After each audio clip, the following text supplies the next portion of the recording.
This is one of those stories that I'm telling you, it sounds like it was ripped straight from a Hollywood script. You've got a beauty queen, an ex-con, and it all starts with one frantic phone call that just blew the lid off a really shocking secret. So let's get right into this chilling case. So picture this. It's October 13th, 2017. A woman, Francesca, makes a call to the sheriff's office. She's worried. Her boyfriend, a 31-year-old guy named Matthew Collins, has been gone for a full 24 hours. He just borrowed her car for what was supposed to be a quick trip, and now he's vanished. His phone's off. She tells the dispatcher she has this terrible feeling, that he's in real danger. Okay, so 5 days go by, and that bad feeling she had, it turns into an absolute nightmare. They find her car, abandoned. And right away, the deputies know this isn't just a simple missing person case anymore. No way. There's a hole clean through the windshield. Inside, there's blood. And just caked everywhere, the seats, the trunk, is this weird mix of mud, dirt, and sand. So you gotta wonder, right? How do you even start to find someone who's just gone? Well, investigators went digital. They started following his last known movements, like a trail of digital breadcrumbs. First, they track his cell phone pings. That leads them to a Circle K gas station. They pull the surveillance footage, and boom, there he is, with another guy. So they start tracking both their phones, and all the pings start pointing to one single house, on one single street. Now they've got what they need. They get a search warrant, and they go into the property. And in the garage, they find it. A huge breakthrough. There are shovels and a wheelbarrow, and guess what they're covered in? The exact same mix of dirt, mud, and sand from the car. I mean, that's it. That's the direct physical link they were looking for between this house and whatever happened in that car. So the whole investigation is zeroing in now, right? Focusing laser tight on the two people who live in that house. The investigators ask them both to come down to the station just for a talk. The big questions now are, who are these people? And what could they possibly know about Matthew Collins' disappearance? And this is where the story just takes a wild, stunning turn.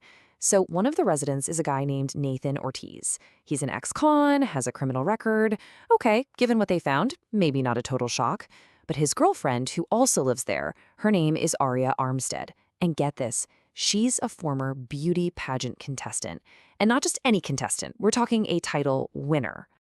It gets even crazier. The specific award she won, Miss Amity. Now, if you don't know the pageant world, you need to understand this is a huge deal. It's not about looks. It's voted on by the other contestants. It means they think you are the most congenial, the friendliest, the most helpful person in the entire competition. It's literally an award for having the best character. But, behind that perfect pageant smile, there might have been a totally different story brewing. Another pageant winner, a former Miss Florida Teen USA who was there, she remembered that moment. She said when they called Aria's name for Miss Amity, she saw this little flicker of sadness in her face. Because really, it was like a consolation prize. Aria wanted the big crown.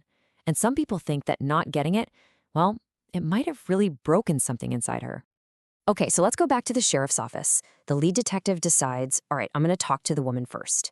But the 19-year-old who walks into that interrogation room, she is a world away from a polished pageant girl. I mean, her hair's a mess, she's in flip-flops, just totally disheveled. The weird part, though, she's completely calm, and she agrees to talk. The detective, a guy named Kanal, he starts off easy, some light conversation. And Aria, she just taps into all that poise she must have learned on stage and starts telling her story cool as a cucumber. She's like, yeah, I knew Matthew Collins. He's a friend of my boyfriend, Nathan. She says that on October 12th, he just kind of showed up and the three of them thought, hey, let's just hang out and go for a drive. But according to Aria, that drive took a really dark turn, fast. She claims Matthew crushed up and snorted some kind of drug he called blues, and the effect, she says, was instant and absolutely terrifying. It was like a switch flipped. He went from this cool, relaxed guy to just aggressive, amped up, totally unpredictable. She said she just had that gut feeling, that something was about to go very, very wrong. And with this just unnerving composure, Aria just lays it all out for the detective. She says Matthew pulls a gun, points it right at Nathan. So Nathan, in a total panic, punches Matthew, the gun goes flying, and it lands in the back seat right next to Aria. And then comes the moment that just leaves the detective absolutely stunned. Aria says she sees her boyfriend trapped, basically at the mercy of this guy who she calls batshit crazy. She looks down, she sees the gun is cocked. And in a split second, she says she just picked it up and, in her own words, ended up pulling the trigger. Can you imagine being that detective? He's just in total disbelief. You've got this 19-year-old girl, she's not crying, she's not hysterical at all, she's just calmly confessing to shooting someone. He'd literally said he had to pause and ask himself, am I dreaming right now? He'd never heard a confession so straightforward. But wait, because the story doesn't even stop there. With absolutely zero emotion, Arya keeps going. She describes what happened next. She says Nathan ran inside to take a shower and she's just left there with the body. And her first thought, her immediate decision, well, I guess I've just got to bury him. So she grabs a shovel and just starts digging a hole. So as she's telling the detective all these horrific details, how she directed Nathan to put the body in the trunk, how they drove to the woods, how they buried Matthew Collins, she comes out with this bizarre justification. She looks at the detective and says, I'm a pageant girl. I don't do things like this. The investigator said it just felt like a performance, not remorse. It was a show. And the show just kept on going. Arya agrees to cooperate 100%. That very night, she actually leads a team of detectives out into the pitch-black woods and points to the exact spot where they buried Matthew. It was like she was the star of her own twisted movie, directing the final scene. So, in the end, what happened? Well, the justice system had its say. Nathan Ortiz took a plea deal to testify against Arya. For being an accessory, he got 42 months in prison. And Arya Armstead, she pleaded guilty to first-degree manslaughter. She was sentenced to prison, and her scheduled release date is in 2037. When you look at this timeline, it just hits you how fast and how steep her fall really was.